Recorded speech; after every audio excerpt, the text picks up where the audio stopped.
Fantasia Malware is a wonderful collective art house games development performance collective from Berlin.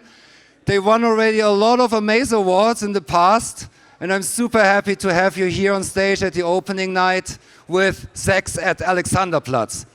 Please welcome Fantasia Malware.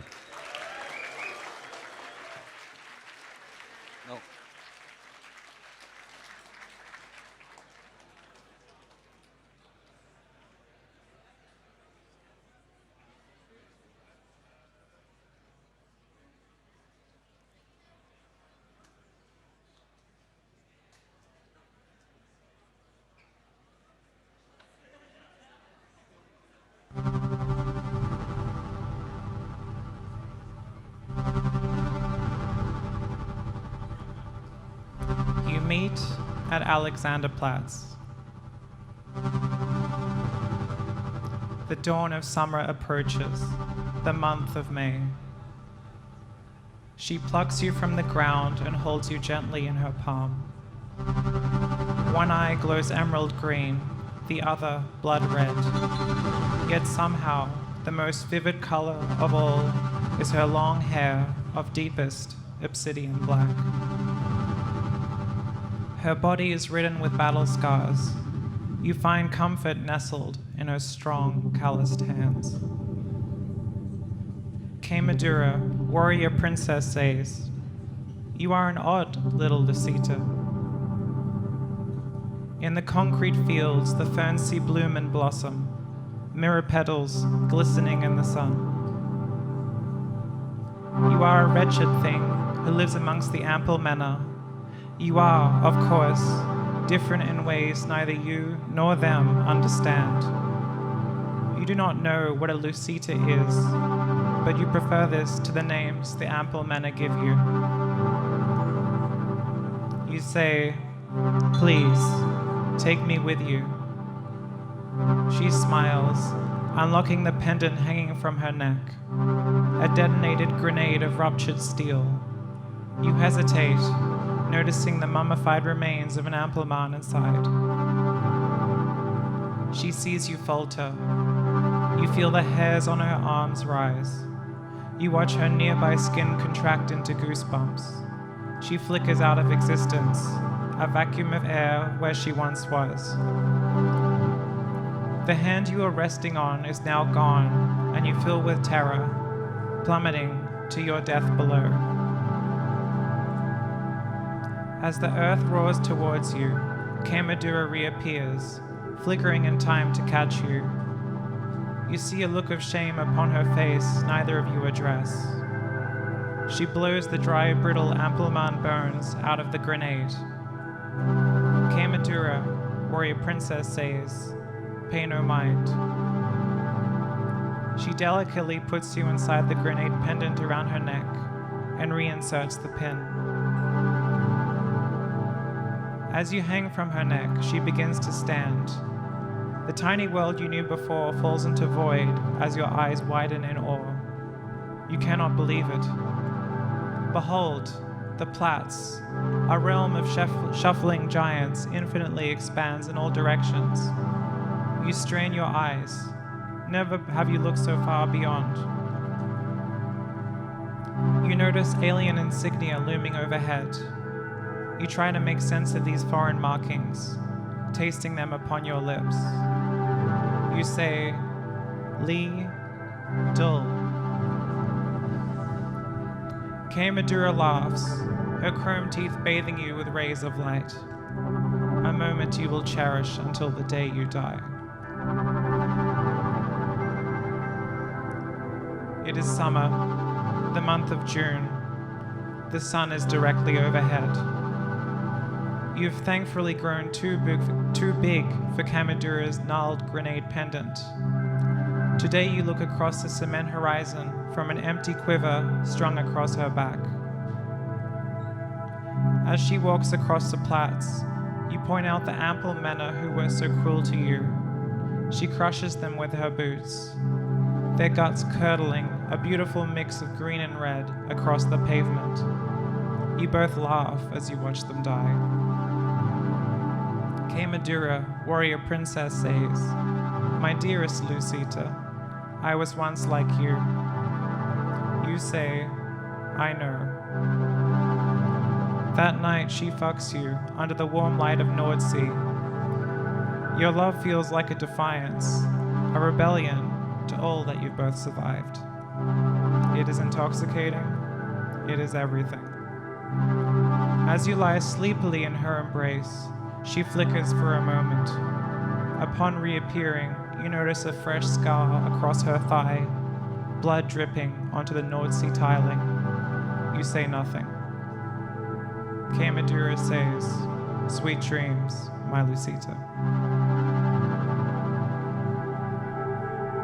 It is summer, the month of August. Madura has been teaching you the alien insignia marking the factions that wage war across the Platz. The house of DNM, tooth tubes and fragrant bricks of fatty acid. The Decathlon Coliseum, orbs of rubber, felt, and skin. You have grown now to the height of Madura's pauldron, sprouting so rapidly you no longer fit the ammunition case she keeps you inside. Yet as you press against the walls of the case, you do not say, "She is not well." The intervals and intensity of her flickering has increased. Out of this world and into another. You are not sure where she goes when she flickers, but she reappears, bruised and bloodied. Suddenly, the bottom of the case groans and bursts open. You crash to the ground. You expect to be greeted with rage upon Madura's face, yet what you find is far worse. A look of total, utter loss. She screams in agony, a vacuum so deep the grey ground beneath her breaks open. Her cries staccato as she is strobing, flickering, vanishing. You lie in a heap of hand grenades and shotgun shells, motionless, waiting for her return. The sun sets, the insignia brighten. The sun rises, the insignia dim. You have not moved in so long that the ample manna crawl across your body. The insignia dim, the sun sets. Still lying on the pavement, a dim-witted ample man pulls the pin on a nearby grenade out of curiosity. Amid the ensuing chaos, a bloody touch device lands upon you. You boot up the touch device, brushing off the severed hand, still grasping it. A single icon waits for you in the center of the display, simply titled, "The App." With a trembling finger, you touch the cracked glass. The app opens.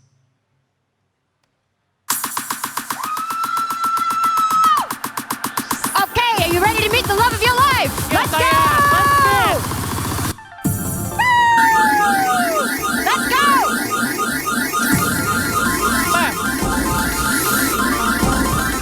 Okay, looking good. Looking good! It's a match!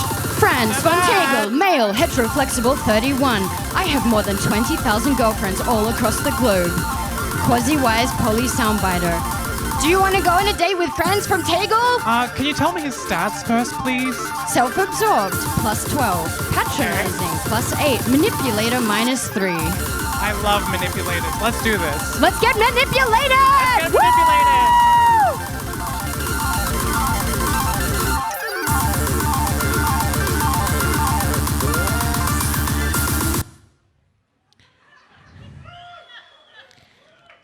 You meet at Alexanderplatz, under the twin fancy towers at dusk. The sky is grey, as it has always been. You are shivering, both because of the cold and the inner void that follows you around like an eager puppy. Still, you muster the courage to speak first. You say, "Hey." The date doesn't answer right away. He looks at you, slowly bowing his head, staring deeply into your eyes. He sees the void, of course, but his dick, for now, chooses to ignore it. The date says, hey, let me start with a little quote, if I may. As Paul McCartney said, all you need is love. You know what I mean? You say, nice, didn't know that one. Love a good quote for sure. So you want to walk around a bit? The date agrees. Soon you're walking around Alexanderplatz. Like every night, the men of the Bürgeramt collect the remnants of failed dates, limp corpses sloping down cement benches, a döner gushing from their mouths. Out of the corner of your eyes, you can see a girl painting over her half-naked body. You realize she is covering herself in glue. The date doesn't seem to notice. The date says, you seem down, everything all right? The greatest glory in living lies not in never falling, but in rising every time we fall. Nelson Mandela said that, you know. You say, oh yeah, I love Mandela, I love the guy. Anyway, I see on your profile that you are not into monogamy. Not sure about myself. I guess I can imagine it somehow to share some form of, I don't know what I want to say. The date says, I get what you mean, you know. Whoever is happy will make others happy too. And Frank said that. Out of the corner of your eyes, you can still see the half-naked girl covered in glue. She is running now, bumping into tourists, sticking firmly to every person she touches until there's a ball of bodies glued to her, rolling with her through the night. The date doesn't seem to notice. He has been talking about polyamory for 45 minutes now. Not once has he asked anything about you. The date says, let me tell you one thing. The only impossible journey is the one you never begin. Tony Robbins said that. I do agree, though. You say, yeah, I gotta love Tony Robbins for sure. But like, is it not super complicated to love two people at once? Like, does it not end badly? The date says, tell me and I forget, teach me and I remember, involve me and I learn.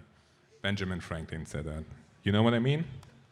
You say, oh yeah, sure, totally agree. Out of the corner of your eyes, you can still see the ball of tourist bodies glued together, rolling at ever faster speed around the Platz. It emits a screeching noise now, tens of screams of different pitches combined in jest. The date doesn't seem to notice. You say, yeah, polyamory, I don't know if I could be there for everyone, you know? The date says, compassion is the radicalism of our time, to quote the Dalai Lama. The ball of bodies is rolling toward the left Fantasia tower, the taller one. You realize that you are in the middle of some sort of terrorist attack. You wonder if finally you might have a good story to tell on your next date. The date doesn't seem to notice. You say, yeah, sure, compassion. But do you think it can really work to love two people at the same time? The date says, I'm a pessimist because of intelligence, but an optimist because of will. Antonio Gramsci said that. The ball of bodies collide with the left Fantasia tower. For a moment, you are afraid it will explode and fall down onto you, but nothing happens. The ball of bodies breaks, and the day's tourists wander off, still full of glue, apparently unsure if they just had a true Berlin experience or if they were the victims of some sort of elaborate prank. The date doesn't seem to notice. He asks if you would be willing to have a threesome with his third girlfriend. He quotes Mao Zedong. It was not a match. On your way home, you consider texting Quemaduro. Instead, you open the app. Defeated yet again. What a horrible fucking date! Three.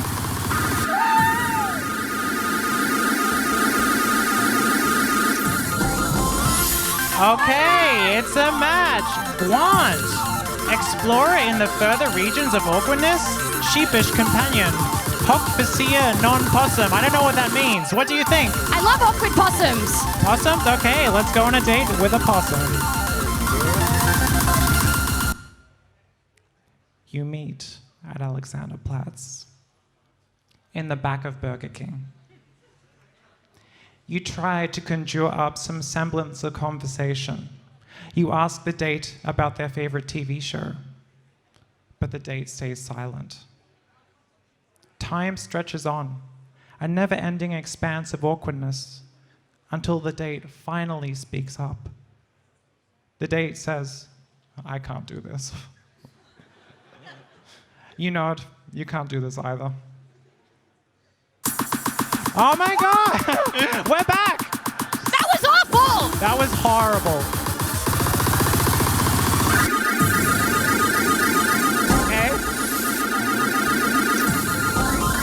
Okay, how's it looking? Oh, it's looking good. It's looking good. It's a match! It's a match. Laylee, an European hottie of international renown, petite's explosive device, extrovert and addicted to breakups. What do you think? Sounds toxic as fuck. That's a no. Okay, no. Bye-bye. Okay, this is gonna be our last chance. We gotta get something better. We gotta get something better. Okay. All right. Come on, you can do this. Okay. Okay. Looking good. Looking promising. It's a match! It's a match! Sue, non-binary, queer, XXX. Their stats, rubber, plus 24. Fog, plus 49. Sober, minus 7. Let's go dancing together. Let's go, yeah. Let's go dancing.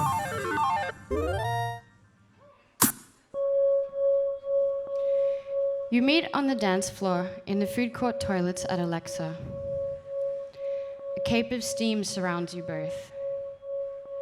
You press up against each other in the corner. The date says, your leg is my arm, is your hair, is my fingernails, is your lips, are my hands, are your eyelids. You say, your eyelids are sticky membranes waiting to be peeled open. The date answers, inside my eyelids are lychees, arrows covering hard brown seeds inside my skull. Your faces are mashing into each other, the edges are wettening, the flush of your cheeks blending together like a razor smudging pencil. You vibrate together, the lights inside you flickering on and off. Someone next to you starts to feed you both grapes. The cold, damp steel of the urinal touches the back of your arms, pressing, swallowing the back of your arms. Stainless steel is dripping down your back and the date is dripping up your front. They shout over the music. Hey, I hope you don't mind that I'm touching you so much. What? I said, I hope you don't mind that I'm touching you. Oh, it's totally fine. You slip back into the stream. You're a gaggle of tiny silver balls bouncing off the date's cold, hard surface. You're smeared pink, red, blue, white Colgate on their silver Gumby toothbrush head. Your stomach is the underside of a snail, and their fingers slide across its ribboned tongue. You make yourself bigger than them. They make themselves smaller than you. They make themselves bigger than you. You make yourself smaller than them. Someone flushes the toilet. The smell of dirty oil wafts into the bathroom from ditch. You hold the hair on the back of their scalp tight between your fingers. Hey! What? You know the best thing is to obliterate yourself. Exhausted, you look at your phone. The app seems to have launched itself. Okay, let's go. I have been single for 100 years. What about you? Wanna get I'm feeling laid lucky. tonight? Let's spin. Let's get laid tonight. Okay, give me something I can work with. Bob? Something. Lizzie, let's try it out. Oh, it's Lizzie again. What? Okay, Lizzie, female, bisexual, 29. Petiteness plus free, ice cream, vanilla, Netflix hours. A lot. I love pizza and traveling, looking with my boyfriend for a woman to have Stop intimate. talking. We can go again. Fine. We don't want Lizzie? Okay. Let's spin that beauty. Yep. Oh, sorry. Oh, my finger. Oh, lucky one. Bob. Oh, who do we have here? Lene, non-binary, queer 27. Queer clown fairy, dialogue, empathy, consent, here for the magic. Edgelord plus 8, sex danger plus 8, paranoid plus 8. Yeah, what do you think? I mean, bad stats, but they're kind of cute. I think we should give them a go. We could try. Let's give them a go. Should we try? Yeah. Let's try.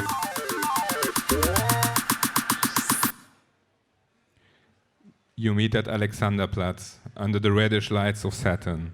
Not the planet, of course, but the German consumer electronics store. Your date looks sad, almost melting under the weight of their own crumbling ego. You show them some kindness by speaking first. You say, "Hey." The date says, "Pleased to meet you. You look cute tonight." You say, "Oh, thanks. Just bought that top yesterday. You like it? I was thinking it makes me look a bit doggy." The dad says, "I just want to be straight with you right away. I'm super into honesty, so I just want to be upfront." The dad says, "I'm coming out of a long-term relationship, but like, no worries. I'm not looking for a rebound or anything." You say, "Oh yeah, thanks for being honest and all." You are still standing on the Saturn. The date is awkwardly staring into your eyes, as if to convey some deeper sense of connection. Across the Platz, people start to gather, holding up signs and shouting slogans, their voices filled with rage. You have seen these people before on the Berliner Fenster in the U-Bahn, sometimes in front of hospitals or kitas. A new strand of the left, apparently. They protest being alive. You say, "So, do you have some hobbies?" And the date says, "You know, I want to be honest. People think that you always need a rebound or something after a relationship fails, but you don't." You say, "Sure." The date said, "As much as I loved her, I'm fine. Really, I am. I'm not even looking for sex or anything. You know, sex is not even that important to me. I want a connection with people. Kind of tired of sex, to be honest." You say, "Oh yeah, sure, sex is overrated." The gathering of people across the Platz has turned into a full-blown protest. You are not that much into politics, but from what you've heard, these people have decided that life sucks and that they should be compensated for being born. The date says, "I think people are too much into sex. I'm more into having a deeper connection, and it's not because I still love her so much, you know. I'm totally fine." You say, "Oh, yeah, sure, you look fine. Should we go for a walk?"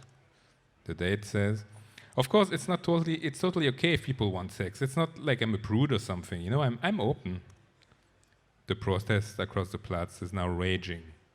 You have read in the Beat set that these people think that unborn humans, instead of being thrown into the world, are instead living in dreams. It does make sense.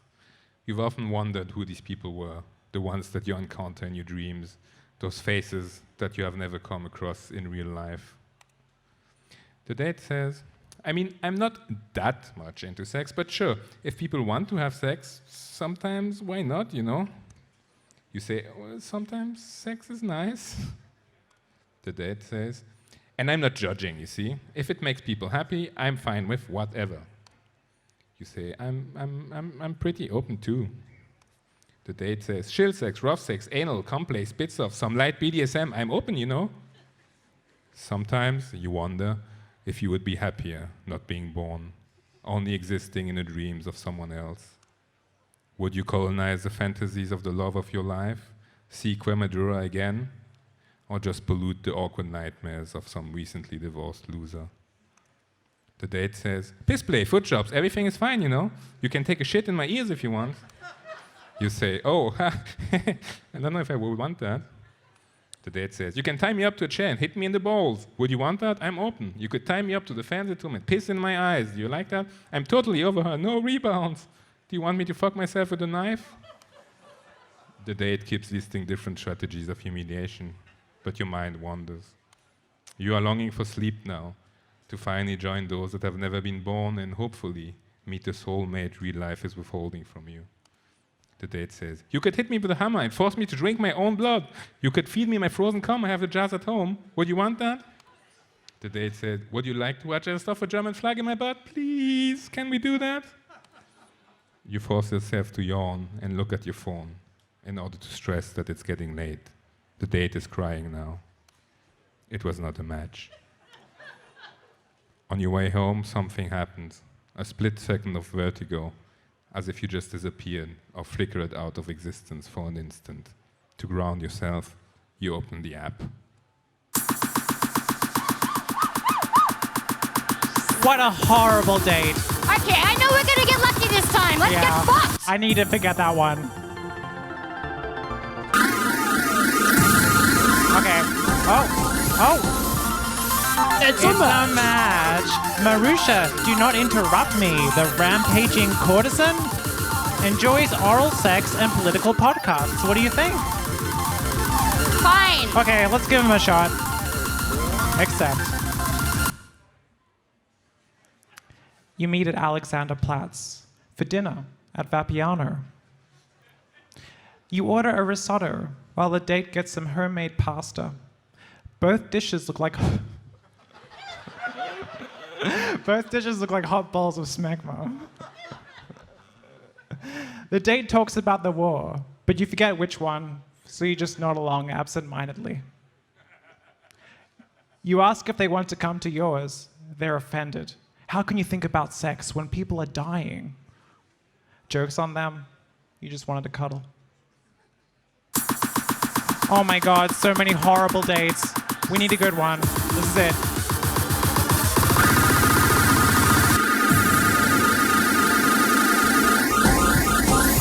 Oh, wow. It's a match. It's a match. Woo! Daniel, no buyer. Interesting. Male. Bit of a red flag, don't you think? What'd you say? I said that's a bit of a red flag. That is a red flag. Well, we love red flags at Fantasia Malware. Male, queer, 29. What do you think? Look, we're scraping the bottom of the barrel. Let's do it. Yeah, we're desperate. Let's do it. Okay.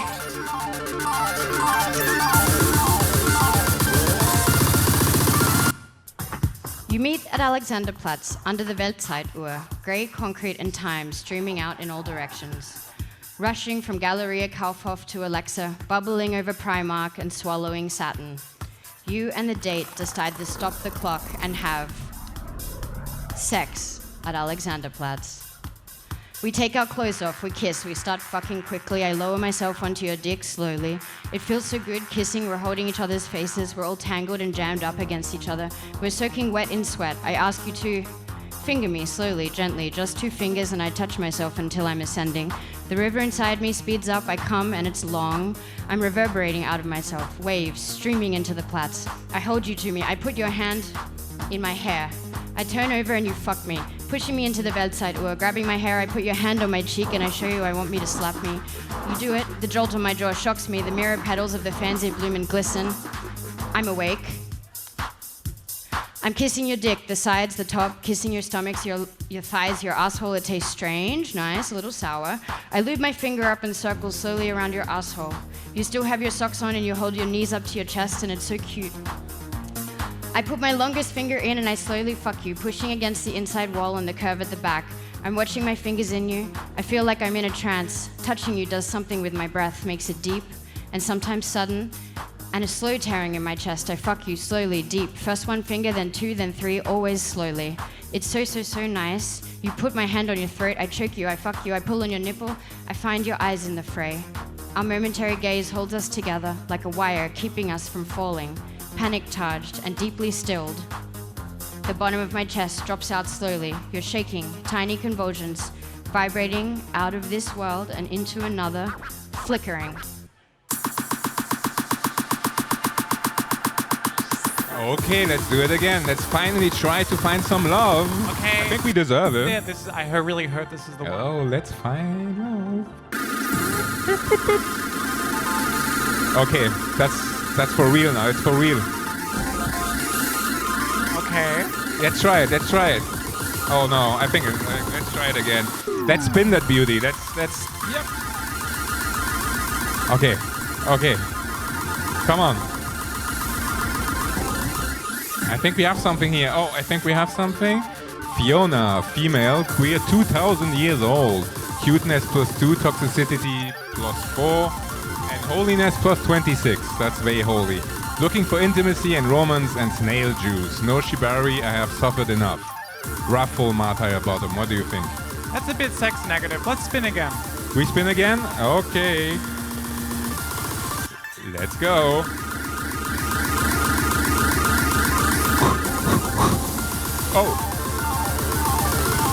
Oh, whoa. I think it looks like kind of a bug or something. Did you pay for the premium service? It's like a special card. I got pretty desperate. I just gave them my bank details. You just gave him the banky details. You think? I mean, let's just... That's either a scam, but let's we try have it nothing out. to lose. You never know. You never know. Let's do it. Yeah. Okay. Let's go.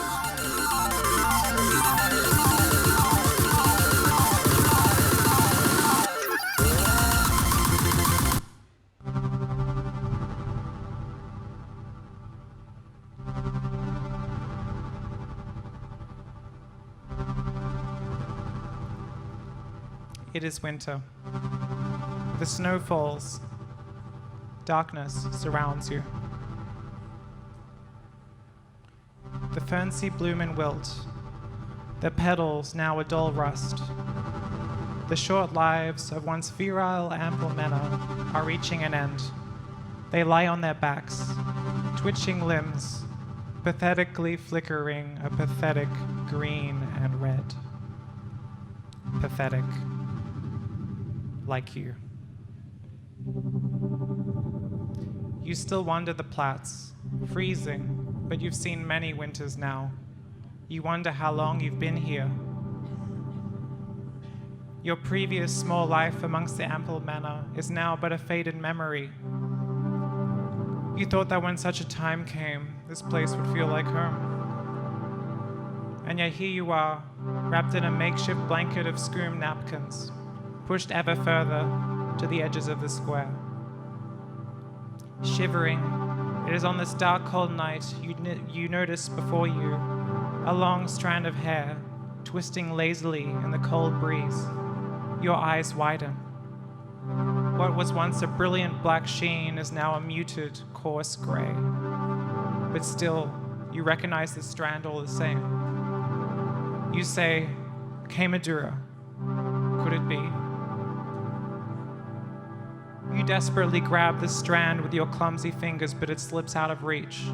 You run, chasing the dancing strand, tracing the source. The gray hair twists downward into an icy crater of discarded chariots, marked with the lime insignia. You jump into the pit, frantically slipping and grabbing in desperation so as to not let the gray strand out of your sight. The dying blinks and chirps of the lime machines guide you further into the abyss. Suddenly, you see her, at the bottom of the cavern, sprawled atop a foul plastic bag of waste. Missing fingers, teeth of rusted chrome, matted net of spider webs for hair, barely holding the base of a sword with broken blade. The imposing figure you remembered, now so old, so small and so frail, she could rest in the palm of your hand. You delicately tear off a corner of your scrum blanket and tuck it over her. She stirs awake. Kamadura, warrior princess, says, "Old friend, it has been so long." She looks at you with sunken eyes of misty green and faded red. You wish she would call you Lucita again, but she does not. Kamadura says, "It is nice to see you one last time." The once familiar terrain of her body is now foreign to you. The ridges of scars you ran across are now no longer visible. New landscapes take their place. Kamadura says, "But now I must go." Whatever lies beyond the Platz calls me. I have grown weak and lonely. I must heal. There is nothing here for me anymore. You say, "Please, take me with you." She smiles and rests her hand on your little finger, barely able to reach. Kamadura, warrior princess, says, "But little one, how on earth would you fit into my necklace?" You know it is impossible, but you do not care. You say, "I will do anything. Please, you cannot leave me here." She cannot seem to hear you. She has closed her eyes again. You say, please. Kamadura begins to pulse, flickering up and out of the crater. A trail of grey hair follows her. Up, up, flittering left and right to avoid crashing into a snowflake. Up, up, into the red night waste clouds above. And she's gone. You look up into the heavens. You hope that this time she flickers somewhere other than where she had before. You know she believes so, but you do not. But you will never know, because you will never see her again. You feel the hairs on your arms rise. A vacuum surrounds you. A sense of vertigo. Flicker in, skimming over the lakes of the Weltzeit Ur, strobing into and out of existence. You watch as Fernseh towers fall, rolling heaps of flesh crushing all in their wake. Flicker out. You flicker through toilet dance floors, through endless cubicle after cubicle of blurred fucking bodies. Flicker in. What hurts most of all is not that she left you, or that she forgot you. Flicker out. Her love saved you. Flicker in. You wish your love for her had somehow done the same. Flicker out.